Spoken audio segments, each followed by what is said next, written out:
So this is more important.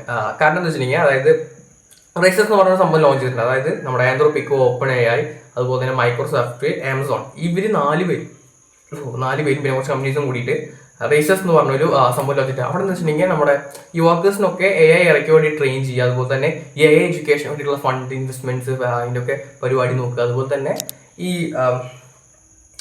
നമ്മുടെ പീപ്പിൾസിനെ, അതായത് നമ്മുടെ ഈ എംപ്ലോയീസിനൊക്കെ ഈ AI വർക്ക് സ്പേസ് ആയിട്ട് അഡാപ്റ്റ് ചെയ്യാൻ വേണ്ടിയിട്ടുള്ള ട്രെയിനിങ് അങ്ങനത്തെ ഒക്കെ നൽകാൻ വേണ്ടിയിട്ടാണ് കൊണ്ടത് സംഭവം. ഇതൊരു ഭയങ്കര ഒരു സംഭവമാണ്. അതിപ്പോൾ 4 പേരും കൂടിയിട്ട് ഒരു റേസസ് എന്ന് പറഞ്ഞു വെച്ചിട്ടുണ്ടെങ്കിൽ ഭയങ്കരമായിട്ട് ഫണ്ട് റേസിങ്. ഇപ്പം തന്നെ നമ്മുടെ ആന്ത്രോപിക്കിൻ്റെ ഒക്കെ IPO വരുന്നൊക്കെ പറഞ്ഞിട്ടുണ്ട്. അതിൻ്റെ ഭയങ്കരമായിട്ട് ഇപ്പോൾ തന്നെ വാലിഡേഷൻ ആണ്. ഹിക്സ് ഫീൽഡിൻ്റെ തന്നെ വാലിഡേഷൻ അറിയാതെ ഒരു 6-7 മാസം മുന്നേ എങ്ങനെ ഉണ്ടായിരുന്നോ ഇപ്പോൾ എന്തായി.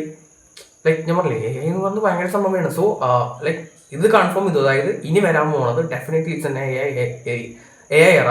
ഇപ്പോൾ നിങ്ങളുടെ ഒരു കോവർക്കർ എന്ന് പറയുന്നത് ഇപ്പോൾ മേ ബി ഒരു ഹ്യൂമൺ ആയിരിക്കും, പക്ഷേ ഇനി വരാൻ പോകുന്ന ഫ്യൂച്ചറിൽ മേ ബി അതൊരു ഏജന്റ് ആയിരിക്കും, AI ഏജന്റ് അല്ലെങ്കിൽ ഒരു റോബോട്ട് ആയിരിക്കും. പിന്നെ റോബോട്ടിൻ്റെ വരാൻ പോകണല്ലോ, അതിപ്പോൾ ഓൾറെഡി നമുക്ക് പുറത്തൊക്കെ നോക്കി കണ്ടാൽ അറിയാം, ലൈക്ക് റോബോട്ട്സിൻ്റെ ഒരു ഇത്.